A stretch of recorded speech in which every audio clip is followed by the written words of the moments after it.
At talagang gusto tayong bigyan ng Panginoon ng pagpapala. Pagpapala na tayo magkaroon ng buhay na matiwasay. Sa panahon na ito ng stress, anxiety, and fears that could lead even to grave depression, one of the greatest skills that people could know and master is how to rest and relax. Maraming mga sakit ang mga tao dahil lang hindi sila napapahinga, hindi sila payapa, naguguluhan sila, tumataas ang presyon, nasisira ang bodily functions because of the lack of capacity to rest. Indeed, there's a lot of reason to be anxious. There's a lot of reason to worry, but then again, what do you get out of anxiety and worrying?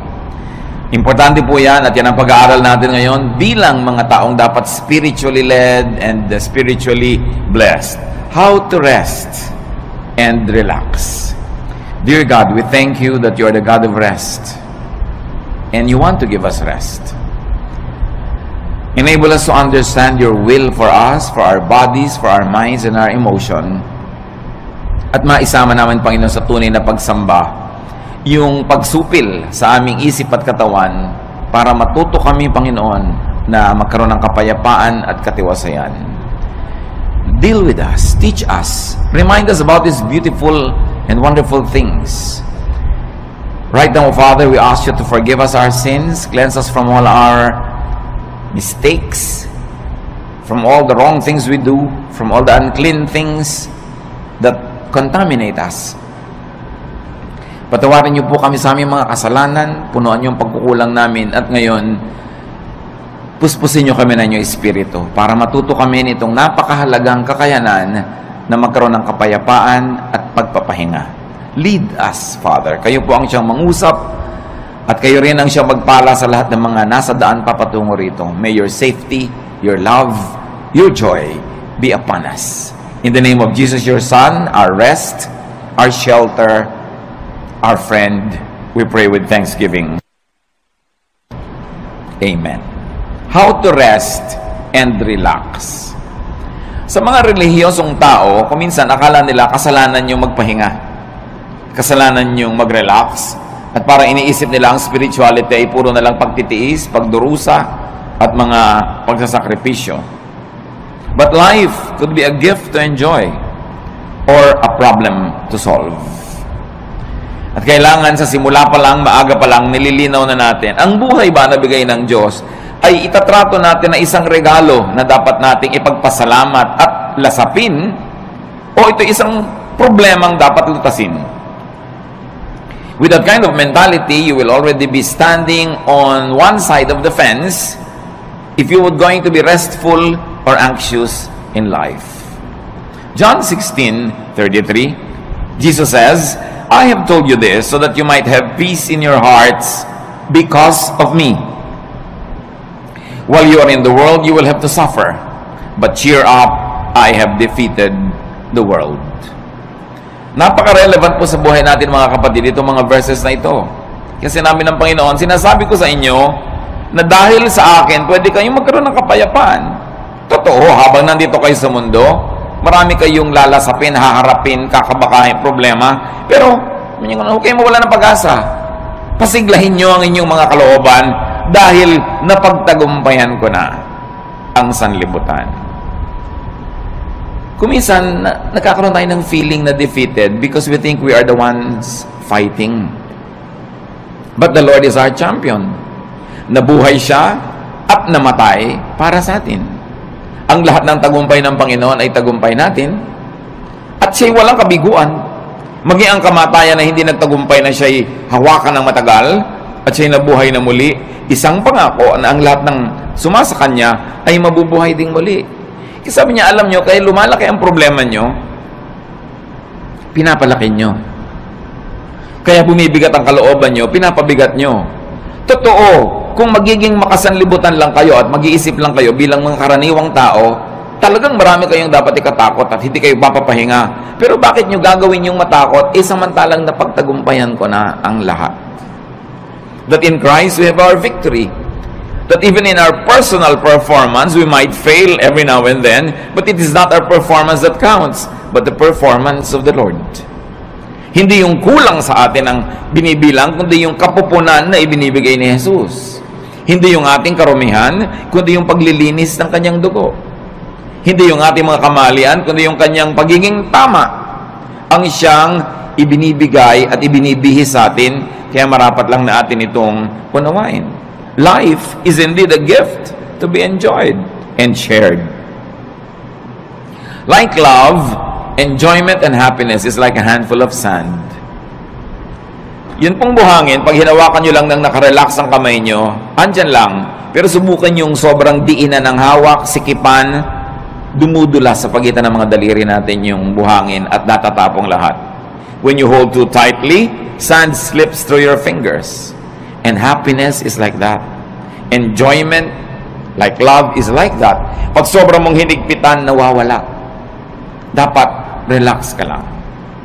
Relaxing and knowing how to relax could be a great tool of survival in this age of stress.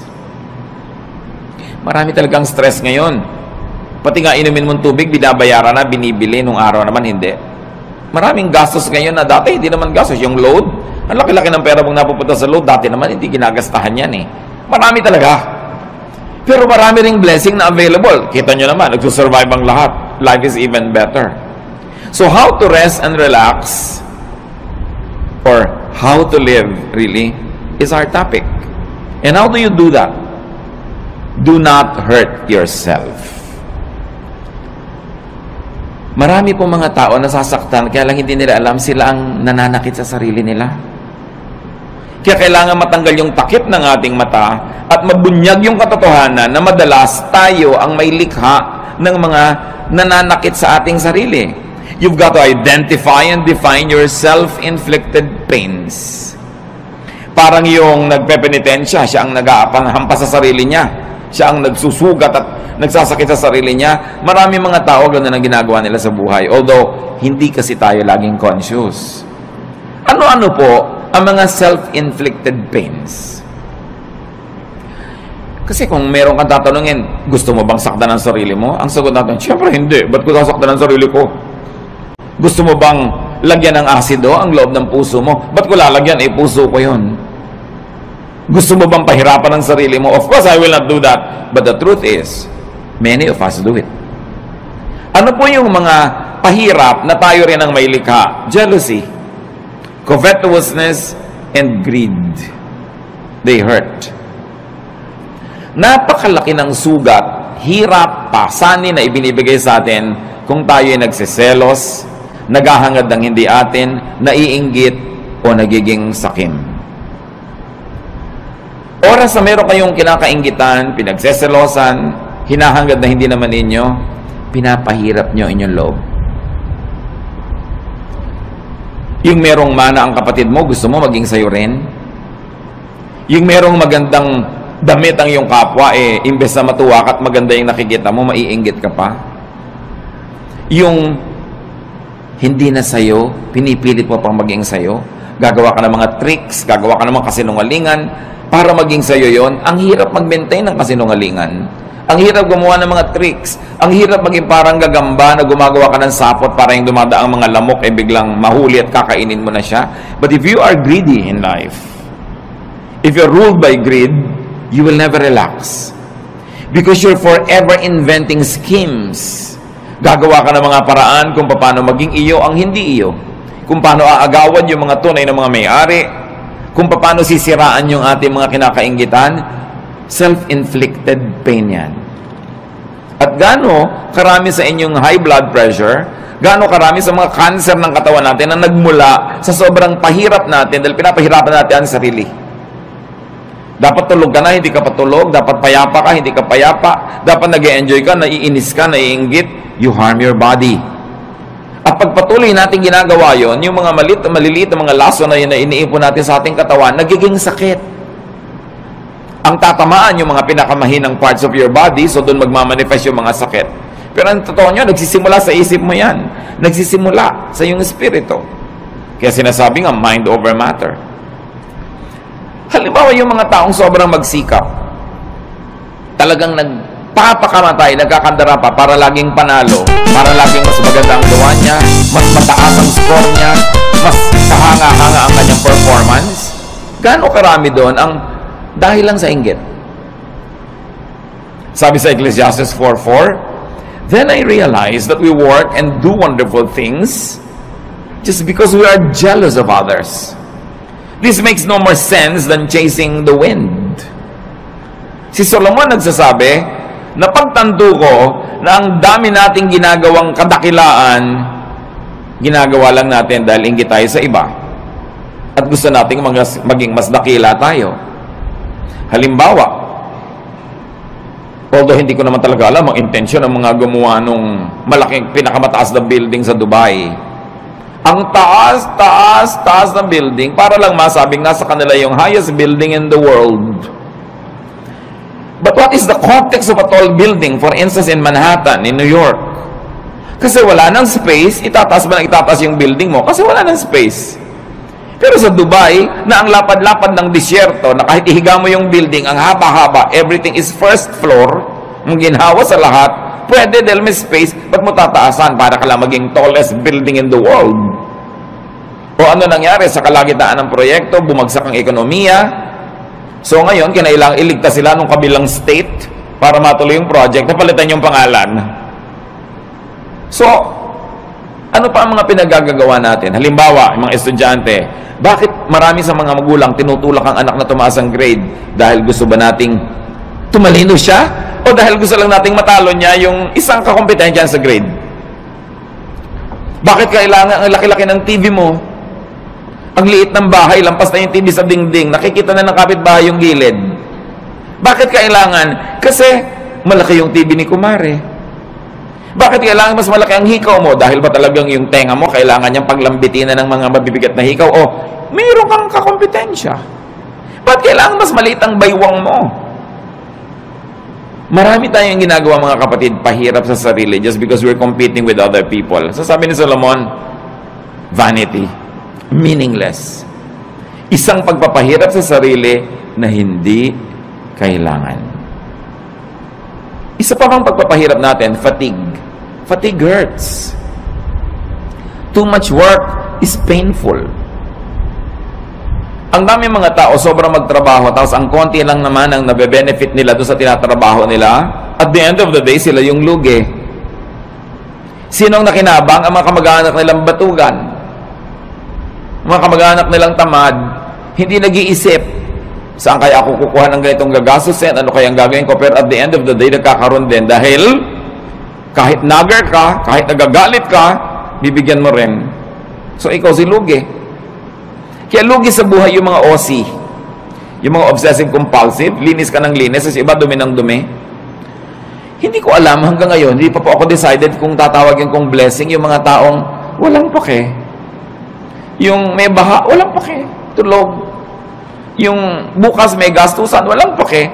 Pero at the end of the day, nabuhay din sila ng 70, 80 years old, masaya pa sila. Kaysa ikaw, worry ka ng worry, isip ka ng isip. At ang nangyayari tuloy, dahil mahilig ka mag-isip, ikaw tuloy ang sasagot sa mga gastusin niya. Kasi ikaw yung responsible. But is that the way to live? Do you want to be like that? You've got to let go of some things. Going against your conscience for the sake of gain hurts. Gaano karami mga kapatid ang ginagawa natin na labag sa ating budhi? Siro, ginagawa mo para lumaki ang iyong kita o para mapalapit ka sa isang taong pinupuri mong ang totoo, nandidiri ka sa kanya. Ginagawa mo pero naiinis ka sa sarili mo at ginagawa mo yun. So, ba't mo ginagawa? Yung bang gain na mapapala mo doon is more than the loss. Pag kinompare mo yung napala mo at yung lugi mo, na nahirapan ng iyong loob, napagod ang loob mo, nakakasira ng kalusugan, nakakasira ng sarili. Ano pa po ang mga pahirap natin sa sarili na hindi natin na-realize? Strained personal relations, they hurt. Tuwing meron tayong kaaway, kagalit, and we maintain this kagalitan, hirap tayo. Dahil kahit matigas ang loob mo, kahit ka pa nagtatapang-tapangan, aminin mo, mas gusto mo naman friendly yung atmosphere. Mas gusto mo naman na kabati mo yung kagalit mo ngayon. Mas gusto mo naman na love ka niya kaysa hate. Kahit nagpapretend ka pa that you don't care, you care. Why? Because the Spirit of God lives in us. And that Spirit is hurt. whenever things are wrong. Kung ang mga relasyon natin sa ating kapwa ay pangit, kaya kami mga tao nagpapagamot, laging masakit ang ulo, laging masakit ang likod, laging masakit ang ganito. Tanong mo, marami ka bang kaaway na kamag-anak, kaibigan? Opo. Hindi mo kailangan ng gamot. Makipagkasundo ka lang, baguhin mo ugali mo, gagaling ka. Kaya kami sakit, kahit inumin mo lahat ng isang drum ng mga gamot, kung lagi kang nakikipag-away, lagi kang may kaaway, may gusto kang sugurin, defensive ka dahil may sumusugod sa'yo, magkakasakit ka. Kaya ang Panginoon nagtuturo, forgive, make peace. Sa palagay niya, nagtuturo siya para tayo lugihin? No. Nagtuturo siya ng ganoon kasi alam niya, when you forgive, you relax. When you make peace, you relax. And when you relax, you will get well, even if you're sick. Or you will not get sick. And then it's to your advantage. Lahat ng turo ng Panginoon, hindi para tayo madehado. Doon tayo panalo. Ang tulo ni Satanas, yun ang mahirap. Yung dapat ikaw ang panalo. Talunin mo siya. Dapat mas mataas ang score mo. Dapat mas mayabang ka sa kanya. Dapat mas malakas ka. Hindi ka mapapahinga. Pag lagi ka nakikipag-compete. And these are usually the burdens of and deception in highly professional vocations or in competitive endeavors. Yun ang pinag-usapan natin. Kaya nga kuminsan meron tayong kapatid o pinsan na masyadong baliwala, yung sobrang bahala na, sobrang hindi siya nag-aalala. Ang totoo, mas minsan humahaba pa yung buhay niya kaysa sa'yo. Siyempre, ayaw naman natin maging ganon. Pero meron tayo kahit konting dapat matutunan doon sa mga taong marunong magsawalang bahala paminsan-minsan. Kasi pwede mong punuin ang buhay mo ng puro takot. Pero anong mapapala mo? Obserbahan nyo sa aeroplano, pag magte-take off, iba-iba reaksyon. Meron talagang yung naninigas ang panga, nananalangin ang hindi matapos-tapos. Minimum, magdalangin ka ng isang beses, tapos tama na. Ba't walang patid? Para ka nalang laging natatakot, nagte-take konting tagtag ng aeroplano, takot at takot. Meron naman, kain ng kain, may natutulog. So, if pare-pareho rin yung darating, kung 1 oras kayo sa loob ng aeroplano, o 5 oras, o siyam, pare-pareho rin naman kayong lalabas sa aeroplano na yung pag nag-landing, pero ikaw hindi ka nag-enjoy kung warrior ka. Because it's in your mind. Kaya nga po sabi ko doon sa mga laging natatakot, to myself included sometimes, when you get tempted to be afraid, may kilala ka na ba? Personal na kilala mo na namatay dahil sa plane crash? Wala pa akong nastatawang na yes ang sagot. May kilala ka nang namatay dahil nabundol ng tricycle? Meron. Meron kilala ka nang namatay na nasa kama lang, binangungot, namatay? Meron. May kilala kang nasa ospital, naliligid ng mga doktor, namatay? Marami. Eh yung pala, mas marami doon, di mas matakot ka matulog. Mas matakot ka maglakad sa kalye, but pagsasakay ka, takot na takot ka because you're psych yourself up to be afraid, while flying is the safest way to travel. So it's all in your mind. Ba't mo papahirapan na yung sarili? Kung pwede ka naman mag-relax. And besides, kahit mag-worry ka, makokontrol mo ba yung hangin, yung aeroplano? No. So meron tayo dapat na punto na pwede tayong magsawalang bahala. Total, wala ka rin naman magagawa kahit sikapin mo na bahalain mo yun, hindi rin pwede. Worry hurts. When you worry so much. So do not worry. Do not play God. Ano pang kinalaman, mga kapatid, ng worrying and playing God? Making things work is God's role. Yung hindi mo control, katulad nun, lumilipad ka na, hindi mo control yan eh. So, hayaan mong God ang mag-isip doon. Colossians 1:17, God's Son was before all else, and by Him, everything is held together. Sa pamamagitan ng Diyos Anak, ang lahat ng bagay ay nagkakakapit-kapit, nagkakalakip-lakip, umaandar ang mundo, umaandar ang sinukob, umaandar ang creation dahil sa Diyos Anak. Hindi dahil sa iyo. So kung meron dapat mag-worry how to make things work, siya, hindi ikaw. Ang dapat mo lamang gawin, yung papel mo. So kung engineer ka, i-check mo kung maganda ang makina ng mga aeroplanong chine-check mo. Kung ikaw ay may papel, gawin mo yon, at pagkagawa mo noon, leave the rest up to God. Kaya mahalaga, ginagawa mo lang yung papel mo. Sabi nga ng Desiderata, the universe is unfolding as it should. Sisikat ang araw bukas, tulungan mo man o hindi. At lulubog yun bukas ng gabi, pigilin mo man. Aandar ang lahat. Mag-global warming kung kailangan mag-global warming. Magkakaroon ng bagyo at aalis din ang bagyo. Babaha at huhupa ang baha. Lahat pa ulit-ulit lang na mangyayari. Hindi mo yung problema kasi hindi ka ang Diyos. Ang problemahin mo lang yung munting daigdig where you move, where you can make a difference, and then leave the rest up to God. Sabi ng Jurassic Park, life finds a way. Mga magulang, nag-aalala tayo.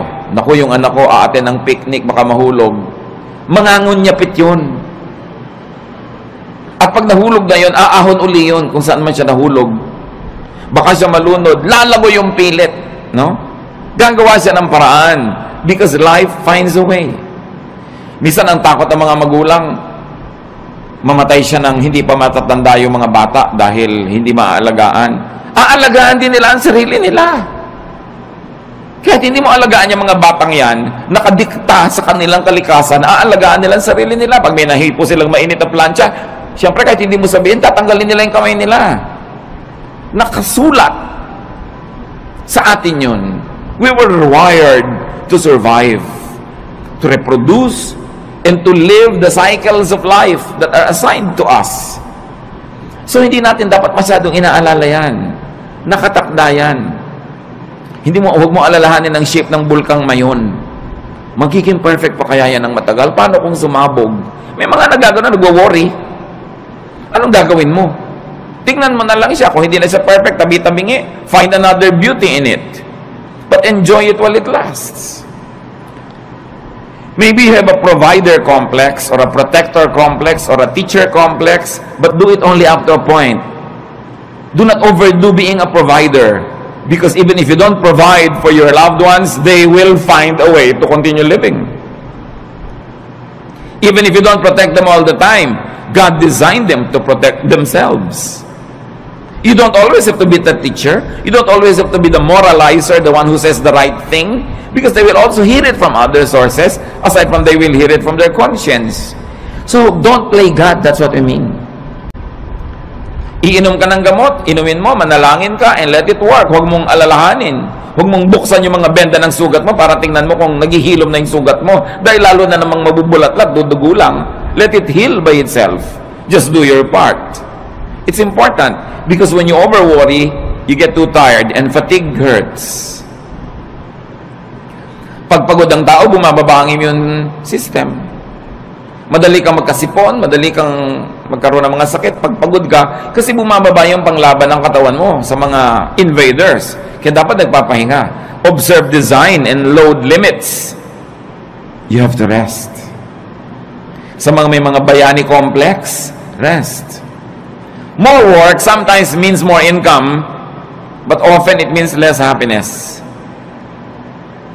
More income doesn't always mean more happiness. Maybe more pleasure for the people who depend on you, but not necessarily for you. At meron kang tungkulin sa iyong sarili. Bago pa man ang tungkulin mo kahit kanino, kailangang buhayin mo ang sarili mo, pasayahin mo ang sarili mo, ipahinga mo ang sarili mo, at huwag mong payagan kahit yung mga minamahal mo, napatayin ka, sipsipin ang dugo mo, istrohin ang dugo mo, nag-e-enjoy sila, tapos ikaw yung nangangalirang at natutuyo. You have a duty to yourself. Life is a primary duty of life. At paglabag sa utos at kalooban ng Diyos na nagbigay sa'yo ng buhay, napabayaan mo ang buhay mo. Kahit pa nga yung pagpapabayaan mo, pagdugtong sa kaligayahan ng iba. Kahit sa airlines, makikita nyo doon sa kanilang mga anunsyo ng kaligtasan, pag nawala ng oxygen sa cabin, may malalaglag ng mga oxygen mask, anong gagawin mo? Una mong lagyan ng sarili mo. At pag nakakahinga ka na ng tama, at saka mo tulungan yung bata o yung matanda o sino man, you have a duty to yourself. And it's not selfishness. You were wired and created by God to protect the life that was assigned to you to protect. Yung ibang tao, ipoprotect nilang life nila. Sometimes we are overprotective But they will protect themselves because they too were wired to protect themselves. So do not overwork yourself. Rest from overwork. Learn appropriate contentment with what you make. Yung mga iba, lalo mga professionals, May kasabihan nga ngayon, dahil alam niyo sa Korea, South Korea, sobrang modernization at sobrang materialism tuloy dahil puro pera. May kasabihan ngayon doon, a Korean man gets stomach ache when his cousin builds a new house. Dahil naiinggit siya, bakit bago siyang bahay? Anong problema ko? Ba't di ako nakakapagpagawa? So papagawa din siya. The competitiveness is too much. That's why one of the highest rates of suicide dyan. Dahil sa competitiveness. 1 Timothy 6:6-7, and religion does make your life rich by making you content with what you have.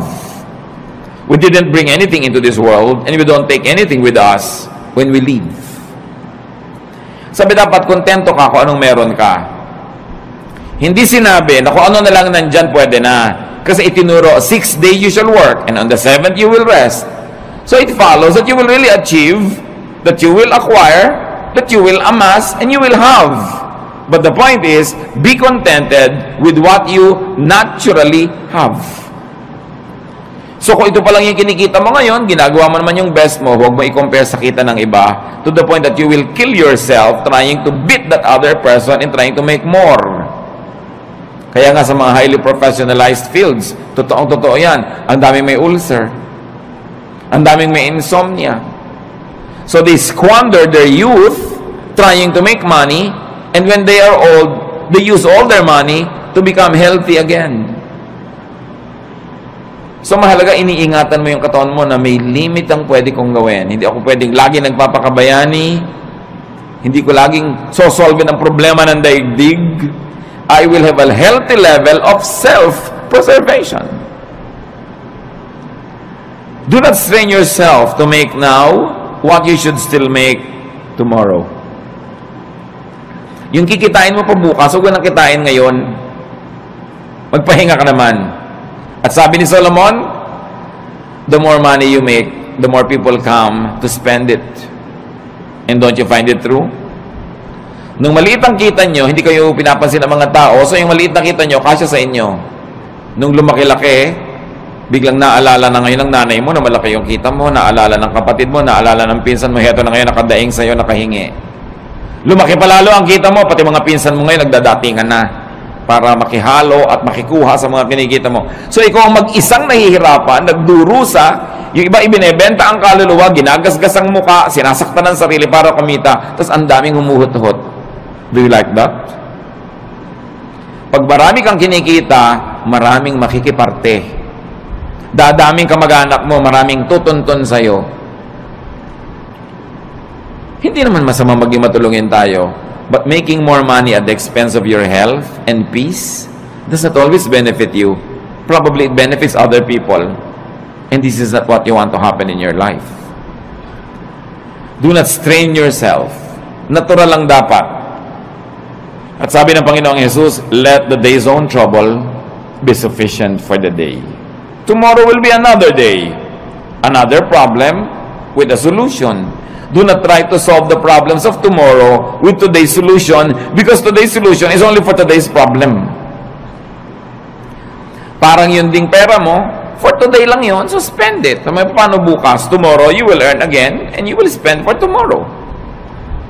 But when you spend your income now for what you will still have to spend on today and tomorrow, kulang. Kaya dapat, hindi rin natin pina-pass forward ang expense. Don't spend more than what you earn. And you should be responsible in handling your money. Kasi, para hindi ka ma-stress. At, para hindi ma-stress ang mga mahal mo sa buhay. Kasi kung minsan, sobra kang relaxed. Kaya namang pala nagkakaganon, ang sobrang nahihirapan yung kasambahay mo. Magkakapera ka, gagastahin mo sa walang kwenta. Pagdating ng bill ng kuryente, ng tubig, itong kasambahay mo nagbabayad. So, ang pinag-uusapan natin mga kapatid is how to rest and also how to let your loved ones rest. And that happens only when you are responsible. So, responsible enough tayo. Do not be overly competitive, but don't also be overly sacrificing for others. Yung sobrang pagsasakripisyo para sa kapwa, hindi yan turo ni Jesus. Turo lang yan ang simbahan kumisan. Mark 6:31, a very interesting episode in the Lord's ministry. But so many people were coming and going that Jesus and the apostles did not even have a chance to eat. Then Jesus said, let's go to a place where we can be alone and get some rest. Sasabihin na ba, very un-Jesus yata? Ang daming tao na kailangan ng pakainin. Ang daming taong kailangan pagalingin. Kailangan ipanalangin. Kailangan i-counsel. Kailangan turuan. Kailangan palayasan ng mga espiritong nakatira sa kanila. Pero pagod na sila. Ano sabi ni Lord? Shh, alik kayo. Tahimik tayo mawala dito. Iwan natin ang mga taong yan. Pumunta tayo sa isang lugar na tahimik na hindi na tayo masusundan. Magpahinga tayo at kumain doon. Do you do that? Mga kapatid, kung minsan, sobra kayong palatulong sa inyong mga kamag-anak at yung asawa niyo naman, cooperative. Pero sinasabi niyo ba kung minsan sa asawa mo, huwag muna nating isipin yung mga kapatid mo at kapatid ko. Tayo muna magbakasyon. Dapat ganun. Hindi puro sakripisyo. Yung nakatira ka sa isang bahay na ang ingay-ingay, nakakatulig kahit sa katumingin na yung mukha, siksikan. Hindi mo ba sabihin sa asawa mong, minsan, mag-motel naman tayong dalawa, honey, para tayong dalawa lang, makapag-salarinan. Dapat mong ginagawa yun. Jesus showed us the way. Don't kill yourself giving to others. You've got to give yourself time and space to enjoy the blessings of God, even though sometimes lang, once in a while, but you have to do it. Why? Because you cannot give what you do not have. Pag lagi ka ng aburido, wala ka rin namang maibibigay. Kung isang pera lang, pero may kasama pang bunganga. Kasi aburido ka. Minsan, nagbabantay ka nga sa pasyente, pero kulang na lang, hulog mo siya sa kama. Kulang na lang, hagisan mo nung juice niya. Kasi pagod na pagod ka nakababantay. So, pwede mo sabihin, mga kapatid, kayo naman magbantay sa nanay. Pagod na ako, mainit na yung ulo ko pati sa kanya. Why? Because we have limits. So, huwag nating sobrang pagodin din ang kapwa natin. Sa mga families, kumisan unfair eh. Yung nag-aalaga sa magulang, yung isa lang napa-assign, dapat take turns. Para fresh ka. Kung may mga hirap, kailangan you take turns facing the difficulty, hindi lang isa yung naka-assign. Observe your limits and observe your Sabbath. Kaya ang Panginoon, sabi niya, iwan muna natin sila. Kahit mamatay tayo dito, katutulong, hindi pa sila mauubos. So, kailangan magpahinga rin tayo. Dahil, habang mahal ni Jesus yung mga taong tinutulungan, mahal din niya yung mga manggagawa na kasangkapan para tulungan ang mga yon. So, huwag niyong aalaw yung sarili niyo na maging manggagawa lang o ang mahal niyo sa buhay na nagko-cooperate, kayo na lang, tapos puro benefit ng iba. You have to learn to set time and space for your own enjoyment.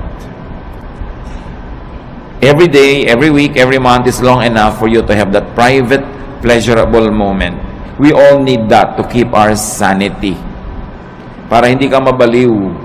Kaya yung nasosobrahan, hindi ba, kinakausap na ang butike, nakikipag-chess na sa anino, at nakikipagtalo kung sinong nanalo. Why? Wala man lang pahinga. Walang relaxation. Another self-inflicted pain is anger. Anger hurts. Gaano karaming kalusugan natin nasisira dahil nagalit tayo o nananatili tayong galit. Tuwing galit ka, nagdurusa ang iyong katawan. So, ang totoo nun, ikaw nagpaparusa sa sarili mo. Kaya yung magagalitin, mga kapatid, huwag na kayo makipag-away. Yun lang sila nagagalit sa inyo, yun na ang parusa sa kanila. Kasi napakalaking parusa sa katawan, sa isip, sa emosyon na magalit. So, contain or avoid anger. And once more, don't play God. Why do I say that?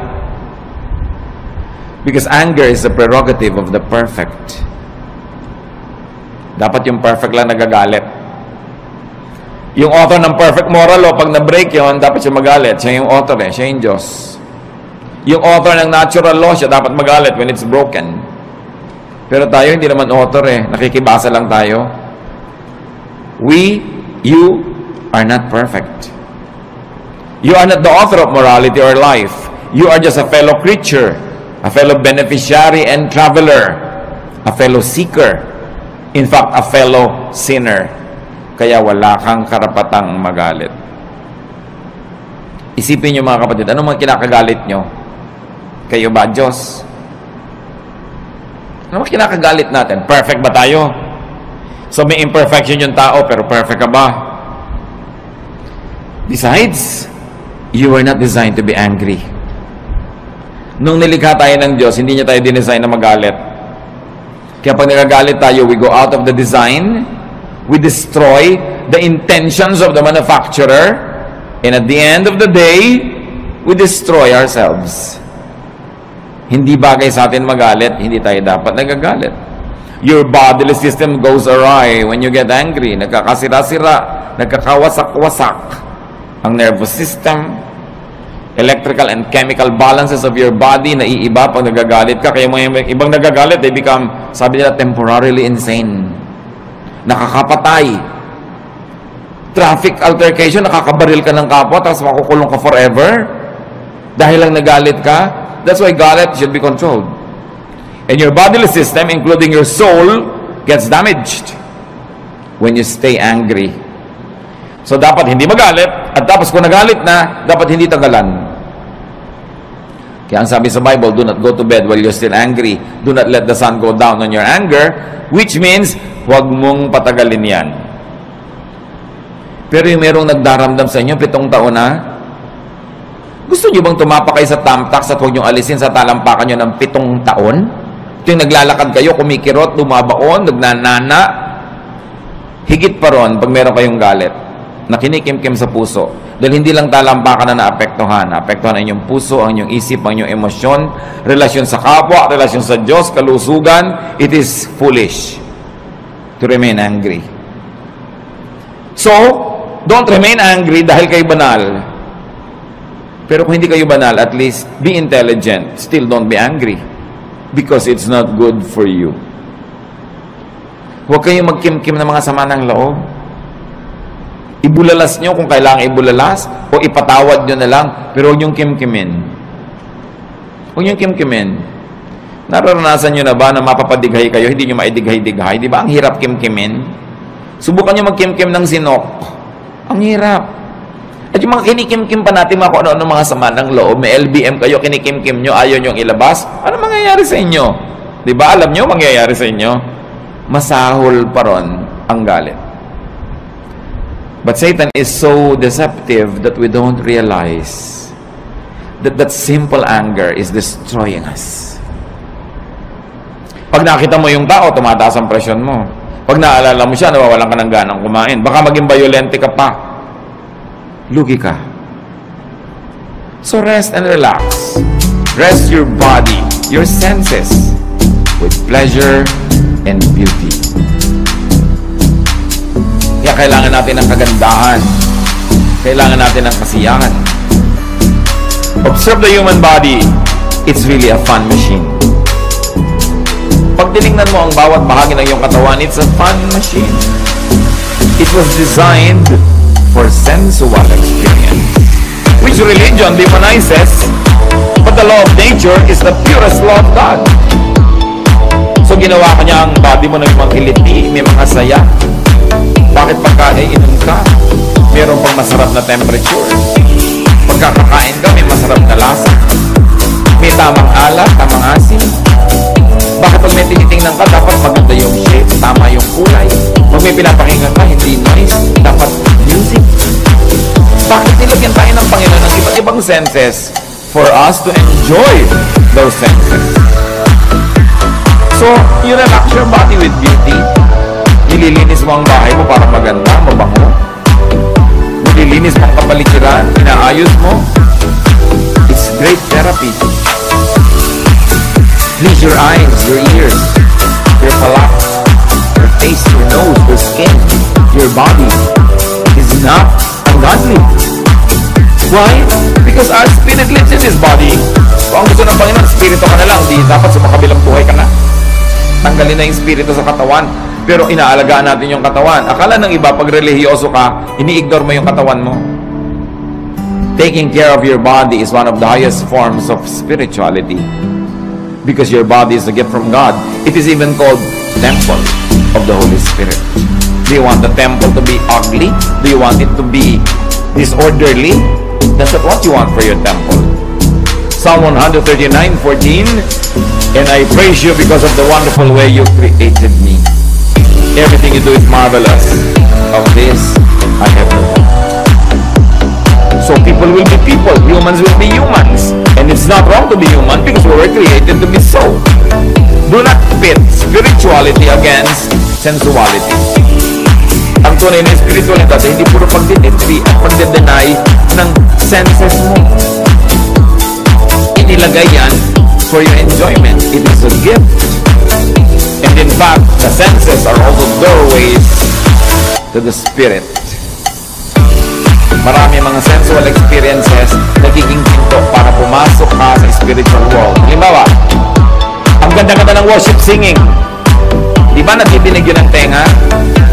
But because you hear it and it's beautiful, you are transported in a spiritual way to the point that you say, I heard God. I saw God. I felt God's love. I was ministered to. Na-bless ako. Tenga pa lang yun.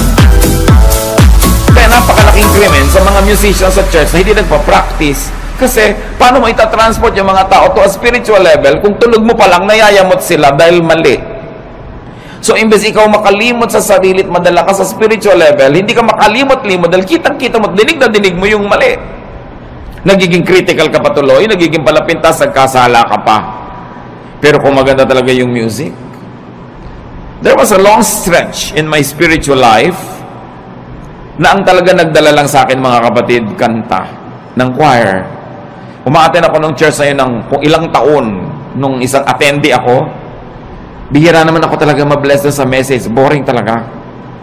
Bihira talaga ako mabless sa ibang nakikita ko, pero inaabangan ko lang yung kanta ng choir, and that sustained me for a long, long time. It was enough food for me. But can you imagine kung maganda na yung kanta ng choir, maganda pa yung message, mabait pa yung kapatiran, mabango pa yung church, maayos pa lahat? Grabing, maraming pinapasukan sa senses natin yung blessing ng Diyos. Kaya hindi ba may aromatherapy? Pagpupunta ka sa mga spa, ano pong gusto nyo? Yung nakakapagpahinga, yung nakakagising, yung nakakatulog, kung ano-anong maipapaamoy sa'yo, pipili ka ng scent, because through the nose, the spiritual world becomes real. Kaya kung nakatira ka sa mga lugar na ang baho-baho ng paligid, di ba away ng away ang mga tao doon? Kasi pag amoy mo, nasa utak mo na agad yung baho. So palagay mo, kung puro baho ang naaamoy mo, babait ka? Ang hirap. So you don't deny the senses and use the senses to rest. So kung makikinig ka ng magandang music, may naaamoy kang mabango, may nakain kang masarap, kahit hindi mahal, mapapahinga ang katawan mo. At yung pahinga na katawan, tinatahanan nyo ng espiritong payapa. Kahit gaano kataas ang espiritu mo, kung nasan yung katawan mo, dun yun pupunta. So kung ang baba-baba ng level ng katawan, nahihila niya pababa yung spirit. Kaya sinasabi, the spirit is willing, but the body is weak. So the body has to be strengthened. With pleasure, with rest, with cleanliness, with righteousness. So indulge your senses. It's an act of union with your Maker. Kung gustong makipagniig sa atin ng Diyos, diyan siya pumapasok sa mga pinto na yan, sa senses natin, at sa ating brain. Kaya yan ang maraming paraan para tayo makakonekta sa Spirito. Your body, after all, is a temple of the Holy Spirit. Ecclesiastes 8:15. So I think we should get as much out of life as we possibly can. There is nothing better than to enjoy our food and drink and to have a good time. When we can make it through, then we can make it through this troublesome life that God has given us here on earth. Ano sinasabi ni Solomon na pinakamatalinong tao sa lahat? You must get the most out of life. You must get the most pleasure. You must get the most fruits. Eat the best when you can. Listen to the best. Have the best.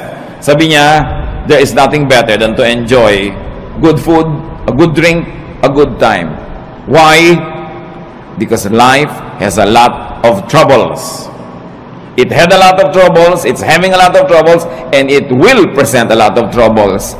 Iba na yung pinatatag ka na ng napakaraming magagandang karanasan, pampatibay sa'yo, pagka ikaw ngayon ay pinupukol, binabato, itinutulak, ginigiba ng mga pangit na karanasan, meron kang pagkukunan sa iyong alaala ng mga masasarap na mga kanaalaala, payapang mga moments in your life, and it will strengthen you.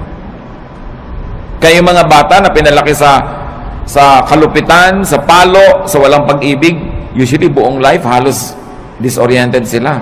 Unless kilalanin nila na kailangan nila magpatawad, magbagong buhay, at kilalanin nila yung pagbabago ng Panginoon, all their lives have become a slave of their dark past. Kaya mahalaga, pinapaganda mo hanggat maaari, lalo sa mga bata. Sabi ni Solomon, tuwing makakapag-enjoy kayo, mag-enjoy kayo. Kasi may mga panahon, kahit may pera kayo, wala kayong gana. Makakabili kayo ng pagkain, pero magaan lalamunan nyo. So ngayong may pambili kayo at meron kayong gana, eat. Bata kayo, kaya nyo yung mamasyal, pumunta doon, gawin nyo yun. Basta binabalansin nyo lang ng tamang pagtatrabaho, responsibility, faithfulness to God. Meron ka ngayong kakayanan na mag-enjoy, enjoy it. Dahil ang bukas hindi mo alam kung pwede mo pang ma-enjoy. Food and drink and good times need not be expensive. Food and drink and good times need not come from damaging toil and overwork. And it need not be paid for with a damaged body and a bruised soul. Hindi totoo ang chismis na kailangan mo pa magkasala, magnakaw, gumawa na masama para ka mag-enjoy sa buhay. Maraming bagay na libre at maraming bagay na hindi naman mahal. Ang kailangan lang baguhin natin attitude. We must remove from our value system the notion, the mistaken notion that spirituality means suffering all the time. If God likes you to suffer, bakit niya lagyan ng nerve endings ang iyong katawan that is meant for enjoyment? Because God likes us to have a good life. No eye has seen, no ear has heard, no mind has conceived what God has prepared for those who love Him. Another way to relax and how to live is to rest your spirit by doing good. Ephesians 2:10, we are God's workmanship, created in Christ Jesus to do good works, which God prepared in advance for us to do. Sabi, likha tayo ng Diyos. Nilikha kay Jesus para gumawa ng mga mabuti, at yung mga magagandang gawain natin, inassign na noon pa man, bago pa tayo sinilang. So may assignment tayong lahat na gagawing mabuti. At pag hindi nyo ginagawa yon, may bahagi ng inyong puso na lamukot, lukot, tiklop, pipi, nagdurugo, nasasaktan, may kirot. Kasi wala ka sa design. Dapat hanapin mo, kapatid, ano yung assignment mo sa mundo, anong mission mo. Sa buong buhay, sa isang taon, sa isang buwan, sa isang linggo, sa isang araw, sa isang oras, nag-iiba-iba yung mission na yun. Lagi ka lang sensitive. Anong maganda na pwede kong gawin ngayon, ang assignment ko kay Lord? Gawin nyo. Sasaya kayo. Basta ginagawa nyo ang kalooban ng Panginoon, may pera kayo't wala, malusog kayo't hindi, nag-iisa kayo o may kasama, may malalim kayong saya na tinatawag sa English na joy. It is not dependent on outward events. It is there in your spirit. Pero pag alam na alam nyo kung ano yung mabuti nyong dapat gawin, tapos maang-maangan kayo, in-ignore nyo, di nyo ginawa, kahit may pleasure kayo, kahit may pera, kahit maganda yung kapaligiran, may nagluluksa sa inyong kalooban na hindi nyo pwedeng itanggi at itatwa. So ang pinakamabuti sa tao, maging totoo sa espiritu, maging totoo sa sarili. Be in character, be true to form. You were not an accident. You were created before the foundations of the world by God's will. Hinintay lamang na lumabas ka sa panahon at sa lugar, pero meron ang kalooban ng Diyos para sa iyo at may assignment ka na. Dapat yung gawin, dapat yung hanapin. Pag hindi mo ginagawa yon, may pera ka man, mataas man ang iyong kalagayan, sikat ka man, may kulang. Parang naglalakad kang merong bato sa loob ng sapatos mo na natatapakan mo, hindi masaya, hindi masarap. Psalm 62:1, my soul finds rest in God alone. My salvation comes from Him. Hindi tayo mapapahinga hanggang wala tayo doon sa sentro ng kalooban ng Diyos. So huwag makipagtunggali, huwag lumaban, makiayon. Flow with the Spirit of God, enjoy the trip, enjoy life, do what you have to do good, be righteous, and then meet your Maker when time comes. There will be no regrets when you have lived a full life. Nabigyan mo yung dapat mong bigyan, nakain mo yung gusto mong kainin, which of course entails work. You have to work, you have to earn it, so that you will have something for yourself and more to give away. Kasama tunay na espiritualidad ang pagtatrabaho, yung pagiging responsible, but don't be overly responsible because you will only be full of stress. Marunong ka dapat magsara ng dapat isara, lumimot ang dapat limutin, magpatawad ng dapat ipatawad, para nakapahinga ang iyong kaluluwa.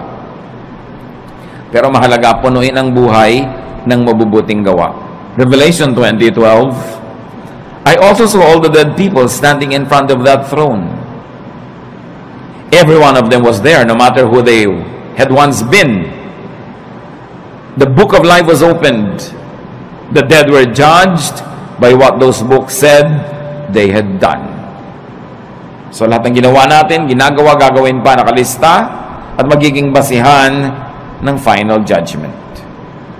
Doing good places you in the path of God's blessings. Doing good gives balance and peace. Halimbawa mga kapatid, nalilito kayo, gagawin ko ba mabuti o yung hindi mabuti? May masama sa akin, gagantihan ko ba ng mabuti o ng masama rin? Huwag na kayo malito. Gawin nyo na lang yung mabuti. Because God is a perfect accountant. Marunong siya mag-debit, credit, balance.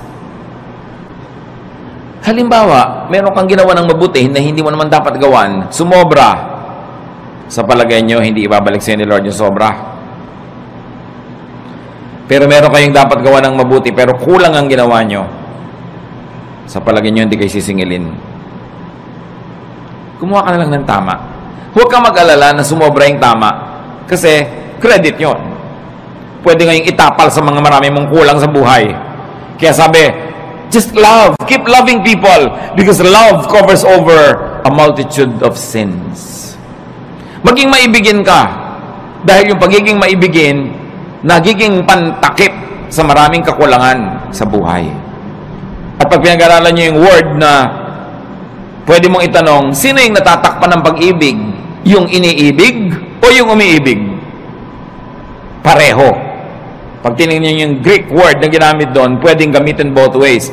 Na pag maibigin ka, yung pag-ibig mo, natatakpan yung pagkukulang ng taong iniibig mo. At di ba totoo? Pag mahal nyo yung tao, pagtatakpan ng pag-ibig nyo yan eh. Pero ito pa, pag maibigin kayo at umibig kayo sa kapwa, pati yung mga pagkukulang nyo, natatakpan. That's why love is the answer. And you know the other side of it, the opposite, hatred. Why hate when you can love? Pareho lang nakakapagod yan. Parehong kailangan mo investa ng emotion, ng kilos. Mas nakakapagod pa nga to hate. Pwede kang sumimangot, pero pwede ka rin ngumiti. Mas maraming muscle ang ginagamit pag naninimangot, kaya mas tatanda ka. So ngumiti ka na lang. Why do wrong when you can do right?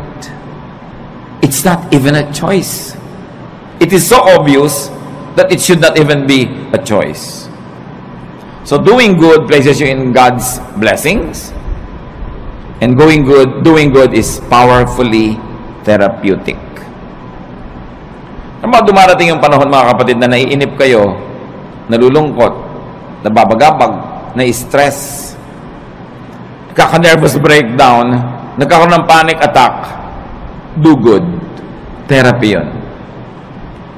Kesa mag-book mo kayo sa bahay, mainip, maghanap kayo ng magagawa para sa kapwa na mabuti. At sa pagbuhat nyo ng mga bigatin ng buhay nila, nakalipas ang maghapon, hindi nyo napansin, pati yung sarili nyong bigatin, nailampas na rin na itawid. Always do good. So rest and relax. Ecclesiastes says there is a time for everything. Work correctly, rest correctly, plant and harvest what you plant, and enjoy the harvest and share the harvest with people. In being kind, don't be unkind to yourself. Allow and let and help others rest and relax. Huwag niyo lang po i-apply sa sarili niyo yon. Dapat din kung may duty ka, gawin mo yung duty mo para yung kapwa mo makapag-relax din. Pag mga bantay kayo, hindi ka nagbantay, di doble ang trabaho ng iba dahil yung pagpapabaya mo, kailangan nilang takpan. Mag-asawa kayo, responsable ang lalaki. Pag irresponsable yung babae, yung lalaki has to work double. Napapagod siya kasi nagpapabaya yung babae. Ganon din yung lalaki. Pag lalaki ka, hindi ka responsable, hindi mo ginagawa ang tungkulin mo, inoobliga mo yung asawa mong babae na siya ang gumawa ng dapat ikaw gumagawa. And it's unfair, it's unkind, and it will get back to you. Hindi ka man gantihan ng asawa mo, gagantihan ka ng langit. Again, because God is the greatest accountant. Debit, credit, balance. Magbabayad at magbabayad ka. Sa pagpapahinga natin mga kapatid, tiyakin ninyo na hindi naman kayo nagiging pabigat sa iba, baka sobrang pahinga na yan. Kailangan responsible ka. And you must let others rest too by being responsible. Ama namin sa langit, salamat sapagkat pwede kami magpahinga. Maraming dahilan para kami mabahala, maguluhan, malito. Pero may isang dahilan para kami makarelax. At kayo yon. You are our God. You are our Creator. You're the author of life. You're God of heaven and earth. And you love us. Because of that, you guide us, you teach us, you correct us, and you balance our lives. Turuan niyo kami, Panginoon, na gawin ang dapat namin gawin bilang nilalang at magkaroon kami ng wisdom na ipasa inyo yung para sa inyo na siyang lumalang sa amin.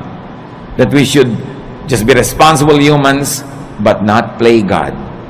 We should observe our limits and enjoy each day as we also do good things each day. Magbulay-bulay tayo sa katahimikan, mga kapatid. Hanapan ng personal pang mga application ng mga pinag-aralan.